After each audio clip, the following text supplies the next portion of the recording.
로마 교회에 있는 성도들에게 너희들 각 위에 있는 권세들에게 복종하라고 이야기했어요. 그 이유가 뭐냐면 모든 권세들은 다 하나님께서 정하신 것이다. 그러니까 하나님부터 나온 것이기 때문에 복종해야 된다는 거죠. 그래서 권세에게 복종하지 않는 것은 하나님 명령에 불순종하는 거다. 이런 이야기했습니다. 그리고 하나님께서 권세를 주신 이유가 뭐냐면 그 권세를 가지고 다른 사람들의 이익을 위해서 사용하라고 주신 거고, 또 한편으로는 악을 행하는 사람들에 대해서 하나님 대신에 징계를 하라고 권세를 갖다 주셨음에 대해서 이야기했습니다. 그래서 성도들은 권세에게 복종하는 것이 복종하지 않음으로 인해서 이제 진노를 받는 것이 두려워서 복종만 하는 것이 아니라 양심에 따라, 다시 말해서 하나님에 대한 어떤 의무감에 따라서도 이제 복종해야 됨을 갖다 이야기했어요. 근데 이 말이 뭐냐면은 이제 국가 권력이 하나님을 향한 양심이나 의무에 반하는, 그것을 갖다 거스르는 그런 걸 갖다 요구할 때는 어떤 박해와 어떤 위협을 받더라도 하나님을 향한 양심, 쉽게 말해서 믿음의 양심에 따라서 복종하지 말 걸 갖다 말하는 겁니다. 그리고 국가 권력이 하나님의 뜻에 어긋나지 않는 한 그런 것들은 복종을 해야 함을 갖다가 이야기했어요. 그래서 조세나 또는 국세를 갖다 바쳐야 되는 거고, 그 다음에 두려워할 자는 두려워하고, 그 다음에 존경할 자는 존경하라고 이렇게 이야기했습니다. 바울은 이제 예수님의 지체가 된 성도들이 국가 권력에 대해서 이런 태도를 갖다가 취해야 됨에 대해서 이야기한 다음에 이제는 세상에서 이웃과의 관계에서 어떤 태도를 갖다가 취해야 되는가에 대해서 이제 이야기를 합니다. 먼저 8절을 보면은 피차 사랑의 비두에는 아무에게든지 아무 빚도 지지 말라. 남을 사랑한 자는 율법을 다 이루었느니라. 이렇게 말씀을 해요. 바울은 성도들이 세상에서 더불어 사는 사람들과 관계 속에서 취해야 될 것을 갖다가 이야기하는데 먼저 사랑에 대해서 이야기합니다. 성도들은 교회 안에서는 물론이고 교회 밖에서도 더불어 살아가는 사람들이 있는데, 이때 사람들에게 빚을 갖다가 어떤 빚도 지면 안 된다고 이야기해요. 다시 말하면 개인적으로 어떤 물질적인 빚을 포함해서 사랑을 바탕으로 하지 않는, 사랑이 시작되지 아니하는 것, 그래서 갚아야만 하는, 또 그것을 매여야만 하는 어떤 그런 것들은 무슨 일이 있어도 만들지 말라는 거예요. 쉽게 이야기한다면 우리가 삶을 살아감에 있어서 물질의 어려움을 겪을 때 금융기관에서 돈을 빌릴 수 있어요. 이런 건 괜찮다는 거죠.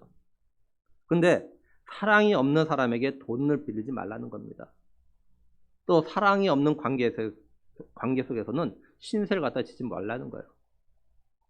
우리가 일반적으로 누군가에게 신세를 지면, 빚을 지면 갚아야 합니다. 서로 사랑을 바탕으로 하는 사람끼리 지는 신세하고 사랑이 없는 관계에 있는 사람에게 신세를 지는 건 분명히 달라요. 서로 사랑을 바탕으로 하는 사람끼리 지는 신세와 빚도 갚아야 하지만, 근데 이런 관계에서 지는 신세는 매이는 건 아닙니다. 쉽게 말해서 자녀가 부모에게 뭔가 도움을 받는 거, 이건 더 매이지도 않죠. 근데 사랑을 바탕으로 하지 않는 관계에서 지는 신세와 빚은 갚아야 하고 또한 매이게 되어져 있습니다. 쉽게 말해서 나와 그렇게 친분 관계가 없는데 내가 어렵다고 해서 뭔가를 도움을 받고 그러면 그걸 갚아야 되지만 반드시 그 매입니다.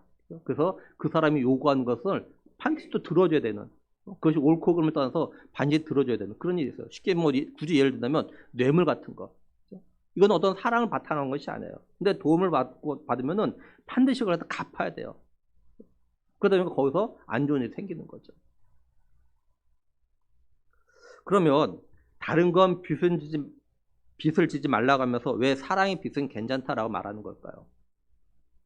먼저 여기 사랑이라고 했을 때는 헬라어는요, 이렇게 헬라어로 아가파오라는 단어입니다. 이 단어는 우리가 잘 알고 있는 하나님의 사랑을 나타내는 아가페의 어떤 동사형이에요. 그러니까 이 사랑은 우리 사람들이 하는 사랑이 아니라 하나님의 사랑, 다른 말로 하면 하나님으로부터 받은 사랑을 갖다 말하는 겁니다. 우리들은 하나님으로부터 사랑을 받지 않으면 살 수 없는 그런 존재들입니다. 근데 우리는 하나님부터 받은 이 사랑을 갚을 수는 없어요. 우리가 단지 하나님부터 받은 사랑을 갖다 갚으려고 노력하는 것뿐이죠. 우리가 하나님으로부터 받은 사랑을 갖다 갚으려는 노력이 어떤 거냐면 예수님께서 말씀하신 것처럼 내가 너희를 사랑한 것 같이 너도 서로 사랑하라 하신 그 사랑이에요. 우리가 사랑을 받았기 때문에 사랑하려고 하는 노력, 이런 것을 우리가 해야 되는 거죠. 우리가 하나님부터 받은 사랑을 하나님께 갚을 수 없기 때문에 우리가 하나님부터 받은 사랑을 우리가 더불어 살아가는 사람들에게 사랑을 베푸는 거예요. 이건 우리가 하는 사랑이지만 이 사랑은 하나님의 사랑을 바탕으로 하고 있는 거죠. 그래서 우리 성도들이 서로 사랑하는 것은 하나님의 사랑으로 하는 겁니다. 뭐 예를 든다면 제가 해외교회 헌당식 갈 때 우리 성도들 저를 갖다 섬겨줍니다. 이거는 하나님의 사랑으로 하는 거니까 이런 사랑의 빛은 저도 괜찮다는 거예요. 그렇다고 저가 갈 때마다 뭘 주라 이런 말이 아니라 그렇다는 거예요. 그리고 우리 성도들끼리 뭐 식사 대접을 한다든지 뭐 차를 갖다 사준다든지 이런 것도 사랑으로 하는 거니까, 하나님의 사랑으로 하는 거니까 이런 사랑은 좀 저도 괜찮다는 거예요. 이런 대접은 좀 받아도 괜찮다는 거죠. 그러니까 우리가 하나님의 사랑을 받은 사람이죠. 하나님의 사랑을 받은 사람이 하나님의 사랑을 바탕으로 해가지고 베푸는 사랑, 이런 건 하나님의 사랑을 갖다가 받는 거기 때문에 이런 사랑은 좀 저도 괜찮아요. 그래서 복음서에도 그런 것가 있죠. 주의 사랑으로 사랑합니다. 내 사랑으로 하는 것이 아니라 주의 사랑으로 사랑합니다. 또 우리가 성도들끼리 때로는 하나님의 사랑으로 사랑합니다, 이렇게 말할 때도 있잖아요. 내 사랑으로 사랑하는 것이 아니라. 한마디로 하나님의 사랑을 바탕으로 하는 사랑의 빛은 저도 괜찮아요. 그래서 초대교부인 오리겐은 이런 말을 했습니다. 사랑의 빛은 영원하며 우리는 결코 그 빛을 면제받지 못할 것이다. 우리는 날마다 그 빛을 갚아야 하지만 또한 날마다 그 빛을 져야 한다. 이런 이야기였습니다. 우리는 사랑을 받지 않으면 살 수 없는 존재, 특히 하나님의 사랑을 꼭 받아야만 하는 존재이기 때문에 우리는 사랑의 빛을 갖다 날마다 져야 돼요. 또 우리가 사랑의 빛을 지는 건 굉장히 이유는 뭐냐면 남을 사랑하는 자는 율법을 갖다 다 이루는 것이기 때문이에요. 여기 남을 사랑하는 자는 현재 능동태로 되어져 있어요. 그러니까 자기 스스로가 다른 사람을 갖다 사랑하는 자는 율법을 갖다 다 이루는 거래요. 정리하면 이런 거죠. 하나님의 사랑을 바탕으로, 다시 말해서 하나님으로부터 사랑을 받은 사람이, 그죠? 하나님의 사랑을 느낀 사람이 자기 스스로 내가 하나님부터 이런 사랑을 받았으니까 나도 사랑해야지 하면서 사랑을 할 때, 사랑하는 그 모든 행위는 그 사랑을 받는 우리는 사랑의 빛을 그 사람이 지는 거예요. 하지만 우리를 사랑해주는 그 사람은 율법을 이루는 거라는 거죠. 그러니까 우리가 이런 사랑의 빛은 저도 괜찮다는 거예요. 하나님의 사랑을 받은 사람이 우리를 사랑하면 그 사람은 율법을 이루는 이득이 있죠. 우리는 사랑의 빛, 사랑을 갖다 받기 때문에 이런 사랑의 빛은 저도 괜찮아요. 그래서 이걸 뭐 우리 속담으로 굳이 이야기한다면 무의 좋고 매부 좋은 거예요. 하나님의 사랑을 받은 사람이 나에게 사랑을 베풀면 그 사람 율법을 이루니까 좋고, 또 나는 그 사람의 사랑을 받으니까 사랑의 빛을 줬지만 그래도 좋은 거예요. 바울은 그럼 어떻게 하는 게 남을 사랑함으로 인해서 율법을 다 이루는 거라고 하는 건지 예를 들어서 이야기합니다. 9절 10절에는 간음하지 말라, 살인하지 말라, 도둑질하지 말라, 탐내지 말라 한 것과 그 외에 다른 계명이 있을지라도 내 이웃을 내 자신과 같이 사랑하라 하신 그 말씀 가운데 다 들었느니라. 사랑은 이웃에게 악을 행하지 아니하나니 그러므로 사랑은 율법의 완성이니라, 이렇게 말씀을 해요. 바울은 우리가 잘 알고 있는 십계명에서 다른 사람과 관계된 계명들 갖다 말합니다. 간음, 살인, 도둑질, 탐내는 것, 이거는 다른 사람과의 관계된 것입니다. 근데 이건 일반적으로 자신이 사랑하는 사람들에게는 행하지 않는 행동들이에요. 내가 정말로 사랑하는 사람을 간음하지 않아요. 내가 정말 사랑하는 사람을 살인하지 않습니다. 내가 정말 사랑하는 사람의 것을 갖다 도둑질하지 않고 그 사람의 것을 갖다 탐내지 않습니다. 이건요. 내가 정말 사랑합니다. 그러니까 이런 계명, 이런 법이 있어도 자기가 사랑하는 사람에겐요, 이런 계명 때문에, 이런 법 때문에 이런 행동을 갖다 하지 않는 것이 아니라 당연히 안 하죠. 그렇죠? 내가 사랑하는 사람에게는 당연히 이런 행동하지 않아요. 법 때문에 안 하는 것이 아니라. 그렇죠? 따라서 사랑은 이웃에게 악을 갖다 행하지 않아요. 그래서 사랑은 율법의 완성이라 이렇게 말하는 겁니다. 쉽게 말해서 사람들은 자신이 누군가를 갖다 사랑하면은 법하고는 관계가 없이 그 사람이 악을 행하지 않습니다. 법에서 악을 행하면 안 된다고 해서 악을 행하는 것이 아니라 법하고는 관계없이 내가 정말 사랑하는 사람은 절대 악을 행하지 않아요. 사람들은 자신이 사랑하는 사람에게는 또 법을 어기지 않습니다. 무슨 일이 있어도 법을 지키죠. 그래서 사랑은 율법의 완성이라고 하는 거예요.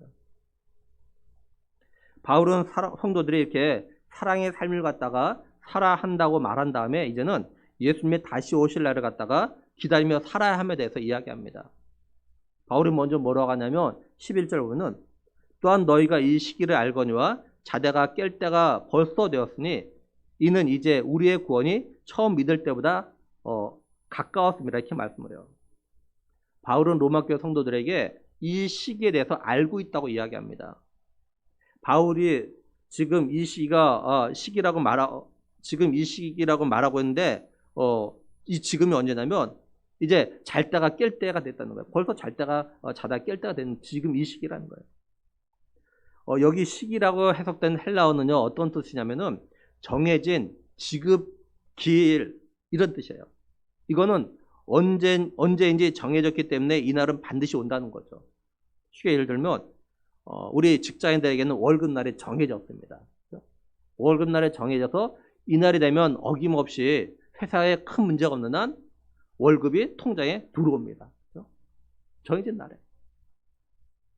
또 운동하는 시간, 뭐 축구 시합, 야구 시합, 농구 시합 이런 운동 경기는 시간이 정해졌어요. 몇 월 며칠 몇 시에 시작한다 이게 정해져 있습니다. 그래서 정해진 시간 되면 어김없이 그 시합 운동 경기를 합니다. 또 쉬운 예로 우리가 지금 주일 예배를 드리고 있는데 주일 예배, 수요 예배, 금요 기도회, 새벽 기도회 시작하는 시간을 정해놨어요. 그래서 이 시간이 되면 우리가 예배를 드립니다.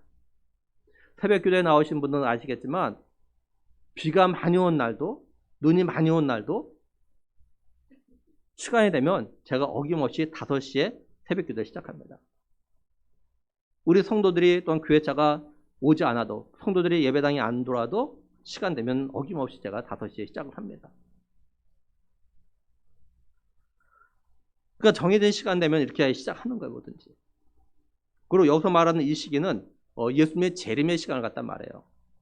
예수님이 이 세상에 다시 오실 날이 정해져 있어요. 단지 우리가 모를 뿐이고 하나님의 구원 계획은 이미 정해져 있습니다. 하나님이 아직 언제라고 발표만 안 하신 것 뿐입니다. 예수님은 자신이 반드시 이 땅에 다시 오시는데 그날과 그 시간은 마치 도둑이 오는 것 같이 갑자기 오신다라고 분명히 말씀하셨어요. 도둑같이 갑자기 오시는 것 뿐이지 이미 그날과 그 시간 정해져 있어요.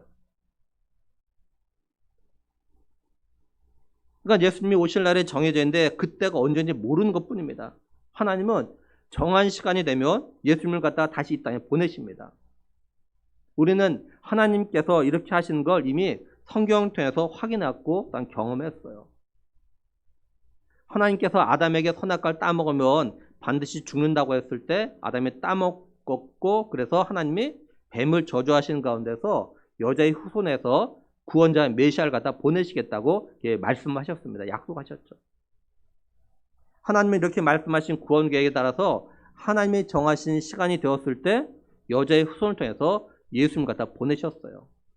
바울은 이걸 갖다 이렇게 이야기했습니다. 갈라디아서 4장 4절 보면 때가 참에 하나님이 그 아들을 보내사 여자에게서 나게 하시고 이렇게 말씀해요. 여기 때가 찼다라는 건 무슨 말이냐? 하나님의 약속대로 자신의 아들 예수님을 메시아로 보내겠다고 정한 시간이 되었다 이 말입니다. 하나님이 정하신 시간이 되었을 때 하나님은 사람들이 하나님의 약속을 믿던 믿지 않던 하나님의 약속의 말씀을 갖다 기다렸던 기다리지 않았던 관계없이 예수님을 갖다가 보내셨어요. 시간이 정해진 운동 경기나 예배는 천재지변이 일어나면 정해진 시간에 운동을 시작할 수 없고 또는 예배를 갖다 드리지 못할 수도 있습니다. 하지만 하나님이 예수님을 갖다 보내시기로 계획하시고 정하신 것은 천재지변이 일어나도 그 시간이 되면 예수님은 다시 오십니다. 우리들은 예수님이 다시 오실 날이 정확히 언제인지 모르지만 이미 정해졌기에 이제 우리의 구원이 처음 믿을 때보다 가까웠다 이렇게 말씀하고 있는 거예요. 바울이 이렇게 말하는 걸 보면 로마 교회 성도들은 예수님의 재림에 대해서 이미 들어서 알고 있다는 거죠. 그런데 예수님의 재림의 때, 다시 말해서 구원의 때가 생각보다 가까이 왔다는 거예요. 얼마나 많이 가까이 왔느냐?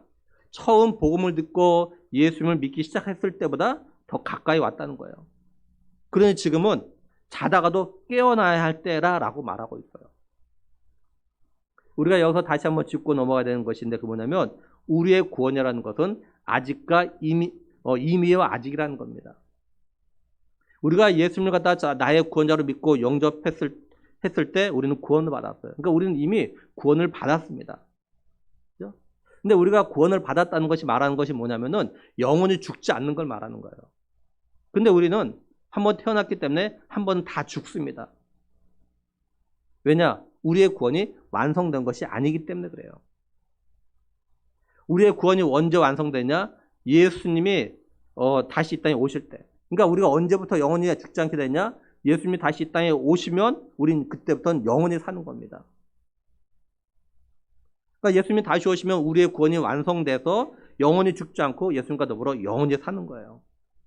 그래서 바울이 여기서 말하는 우리의 구원은 우리의 구원이 완성된 때를 갖다가 말하는 거예요.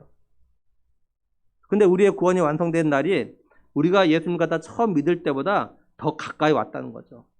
쉽게 말하면 우리가 50년 전에 또는 30년 전에 또는 10년 전에 예수님 믿기 시작한 때보다 시간이 많이 흘러가지고 예수님이 오실 때가 더 가까웠어요. 그러니까 예수님이 언제인지 모르지만 오실 시간이 정해 나왔어요. 하나님 정해 나왔어요. 이 시간이. 근데 우리가 예수님 믿을 때 이때인데 지금은 시간이 흘러서 이만큼 온 거죠. 그러니까 더 많이 가까이 온 거죠. 바울은 예수님이 오실 때가 점점 더 가까이 오고 있기 때문에 지금은 어떤 때라고 하냐? 지금은 잠을 자다가도 좀 깰 때라는 거예요. 자다가 벌떡 일어날 때라는 거죠. 여기 자다가 깰 때라는 말은요. 육적으로 자다가 깰 때를 말하는 것이 아니라 영적인 잠에서 깰 때가 되었다라는 겁니다. 우리가 육적인 잠은 매일매일 충분하게 잠을 자야 육적으로 건강하게 생활하고 또한 자신의 하루를 갖다 제대로 할 수 있습니다.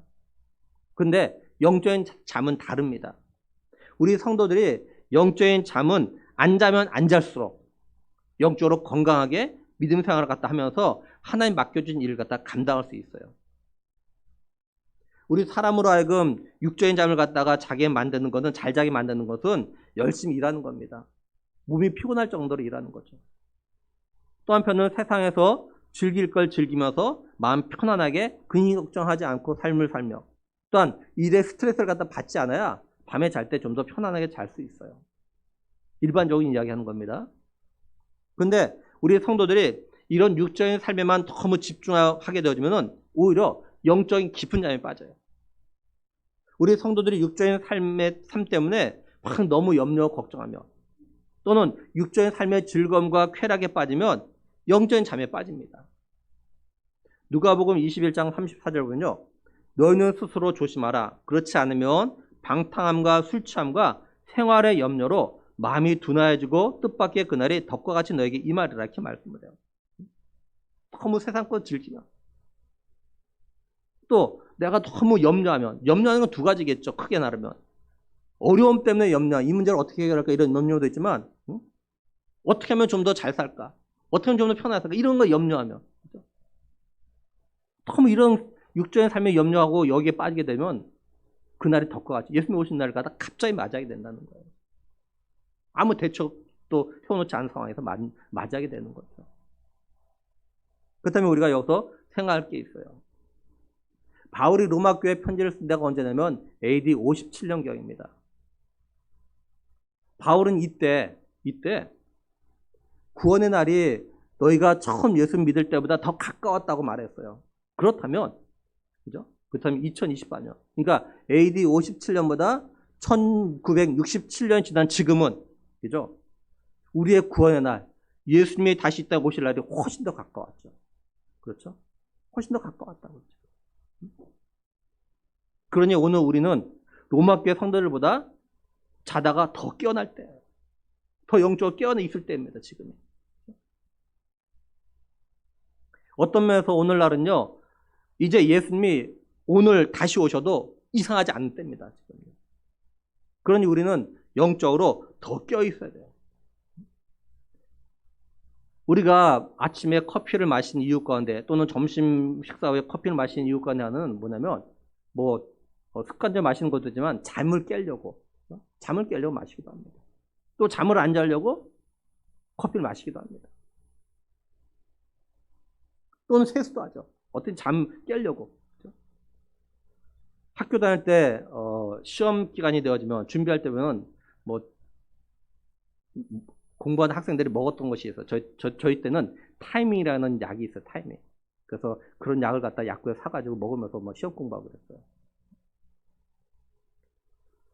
그러니까 뭔가를 하기 위해서 잠을 안 자기 위해서 잠을 깨려고 막 몸부림을 하죠. 마찬가지로 우리가 지금 영적으로 깨어 있어야 되니까 영적으로 잠이 들지 않으려고 몸부림을 좀 해야 돼요. 내 영적으로 잠이 안 들려고. 자다가도 깨려고. 영적으로 졸지 않으려고. 영적으로 우리가 잠들지 않으려고 영적으로 깨어나려고 몸부림하는 것이 뭐가 있겠어요? 믿음의 삶을 제대로 사는 거죠. 예배의 삶을 갖다 제대로 좀 살고, 기도의 삶을 제대로 살고, 말씀의 삶을 제대로 사는 거, 이 몸부림하는 거죠. 어떻게 영적으로 깨어나려고, 영적으로 잠들지 않으려고. 옛날보다 더 이렇게 해야 될 때 지금요.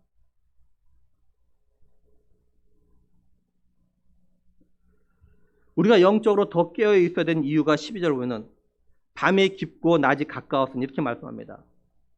일반적으로 성경에서 밤은요, 불신앙, 죽음의 때, 그리고 사람들이 자기의 정욕대로 살고 죄를 짓는 때, 악인들이 악한 짓을 행동하는 때, 이런 때를 갖다 상징합니다. 그러면서 지금은 어떤 면에서는요, 악이 활개치는 그런 밤과 같은 시대이기도 해요, 사실은. 점점 더 악해집니다. 점점 더 하나님 앞에서 악한 삶을 살아가요. 점점 더. 지금 일본에서도 최근 법원에서요, 동성 결혼 갖다가 불법하는 것은, 금지하는 것은 이건 헌법에 어긋된다 이렇게 법원에서 판결 내렸대요. 이제 곧 일본도 동성 결혼을 갖다 합법하는 그런데 곧 가까이 옵니다. 결국은 우리나라 옵니다. 점점 하나님 보시기에 악한 짓들만 해나가요. 점점 더 그래요. 그러니까 영적으로 이 시기에는 점점 사실 어두워지고 있어요. 어두운 시대입니다. 반면에 낮은 믿음의 사람들이 활동하는 때를 갖다 이야기해요. 그래서 예수님께서 이런 말씀하셨어요. 요한복음 9장 4절 보면 때가 아직 낮음에 나를 보내신 이의 일을 우리가 하여야 하리라 이렇게 말씀해요. 그리고 데살로니가전서 5장 5절에 너희는 다 빛의 아들이요 낮의 아들이다. 우리가 밤이나 어둠에 속하지 아니하다니 이렇게 말씀합니다. 그래서 궁극적으로 이 낮은 예수님의 재림의 때를 갖다 상징해요. 그리고 여기 밤이 깊다는 것은 밤이 거의 끝나간다 이런 말입니다. 다시 말하면 곧 해가 뜨고 낮이 온다는 거예요. 그래서 밤이 깊고 낮이 가까이 왔다 이렇게 말한 겁니다. 밤이 깊고 낮이 가까웠으니 다시 말해서 이제 어둠의 세력 죄가 판치던 때가 거의 끝나가고 예수님이 오실 때가 점점 가까이 오고 있으니 어떻게 하라는 거냐면 12절 계속 보면은 우리가 어둠의 옷을 벗고 어둠의 일을 벗고 빛의 갑옷을 입자 이렇게 말씀을 해요. 먼저 밤이 깊고 이제 낮이 가까이 오니까 어둠의 일을 갖다 벗고 빛의 갑옷을 입자고 말합니다. 여기 가까웠다로 했던 헬라어는요 완료형입니다. 그러니까 낮이 가까이 올 거야라가 아니라 이미 왔다는 거예요. 이미. 그러니 어둠의 일을 갖다 벗고 빛의 갑옷을 입자는 겁니다. 여기 어둠의 일은 죄된 말이나 죄된 행동들, 그러니까 죄악된 삶을 갖다 이야기하는 거예요. 에베소서 5장 11절 보면 너희는 열매 없는 어두움의 일에 참여하지 말고 두려워 책망하라 이렇게 말씀합니다. 우리 성도들이 벗어버려야 되는 어둠의 일들에는 어떤 것들이 있냐면 골로새서 3장 8절에서 9절 보면 이제는 너희가 이 모든 것을 벗어버리라 곧 분함과 노여움과 악의와 비방과 너 입에 부끄러운 말이라 너희가 서로 거짓말하지 말라 옛사람과 그 행위를 벗어버리고 이렇게 말씀을 해요. 한마디로 뭐예요? 죄와 관련된 모든 것 다 버려라 이런 말이죠. 벗어버려라. 쉽게 예를 들면 우리가 우리가 입은 옷이 더러워졌으면, 냄새 나면, 그죠? 어떡합니까? 다 벗어버리지 않습니까? 벗어버린다. 이런 것처럼 우리에게서 죄된 것들, 죄된 것들과 다 벗어버리라는 거예요. 입고 있지 말라는 겁니다. 반면에 우리 성도들이 입어야 되는 옷은 빛의 옷, 다른 말로 하면 하나님의 전신갑주예요. 에베소서 6장 13절에서 17절 보면 그러므로 하나님의 전신갑주를 취하라. 이는 악한 날에 너희가 능히 대적하고 모든 일을 행한 후에 서기 위함이라. 그런즉 서서 진리로 너희 허리띠를 띠고 의의 호심경을 붙이고 평안의 복음이 준비한 것으로 신을 신고 모든 것 위에 믿음의 방패를 가지고 이로써 능히 악한 자의 모든 불화살을 소멸하고 구원의 투구와 성령의 검 곧 하나님의 말씀을 가지라 이렇게 말씀을 해요. 여기 갑옷이라고 할 때는 헬라어는 갑옷이란 뜻도 있지만 무기란 뜻도 있습니다. 이게. 그러니까 갑옷이라는 단어는 군사 용어예요. 그러니 우리 성도들은 영적 전쟁을 하기 위해서 빛의 갑옷, 하나님의 전신 갑주를 입고 삶을 어떻게 살아야 마치 전쟁하듯이 살아야 된다는 거예요. 전쟁. 전쟁이 상징하는 것이 뭡니까? 이건 사느냐 죽느냐예요. 그냥 이기고 지고의 문제가 아니라 전쟁은요, 죽느냐 사느냐예요. 그러니까 우리가 믿음의 삶을 사는데 빛의 갑옷을 입고 전쟁하듯이 살아야 돼요. 전쟁하듯이. 영적 전쟁.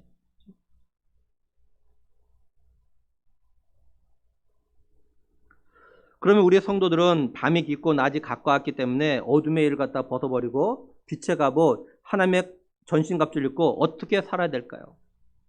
우리 성도들이 어떻게 살아가는 게 영적 전쟁을 하는 그런 삶일까요? 먼저 13절 보면 낮에와 같이 단정히 행하고 방탕하거나 술 취하지 말며 음란하거나 호색하지 말며 다투거나 시기하지 말고 이렇게 말씀합니다. 일반적으로 사람들은 낮에는 옷을 입어도 단정하게 입죠.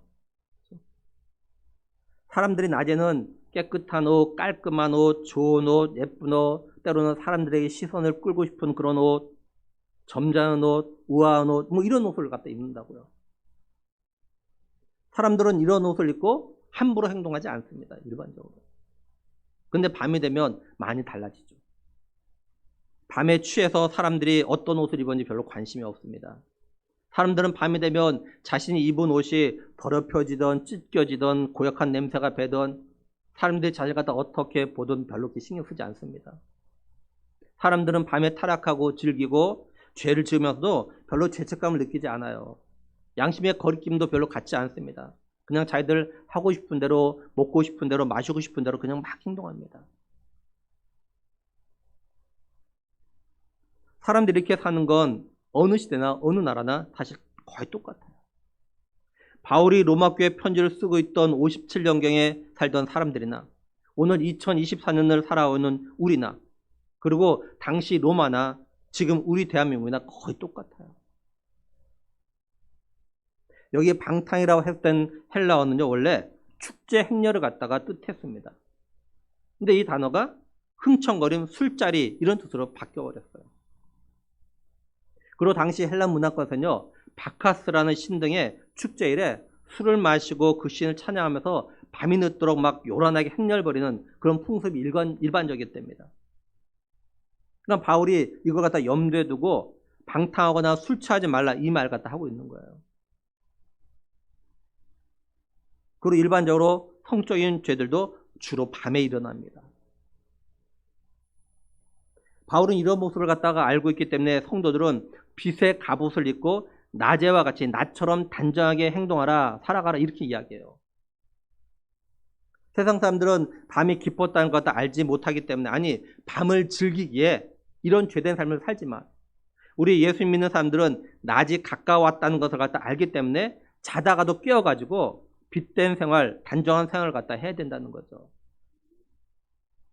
다시 말해서 우리 성도들은 예수님이 다시 오실 때가 되었다는 걸 알고 있기 때문에 예수님을 맞이하는 준비하는 삶을 살아가는 그런 성도가 되어야 된다는 겁니다. 쉽게 예를 들면 일반적으로 우리 사람들은 자신의 집에 귀한 손님이 오기로 했다면 약된 시간이 있다면 어떡합니까? 그 시간 전에 미리 집안을 청소하고 미리 좋은 옷을 입고 깨끗한 옷을 입고 손님을 맞을 준비를 하지 않습니까? 그러니까 우리 성도들이 이렇게 살아야 된다는 거예요. 예수님이 오실 때가 가까이 왔다는 걸 갖다 시간 이미 정해진 시간이 있고 가까이 왔다는 걸 아니까 예수님을 맞이할 준비하는 준비가 늘 되어 있어야 된다는 거죠.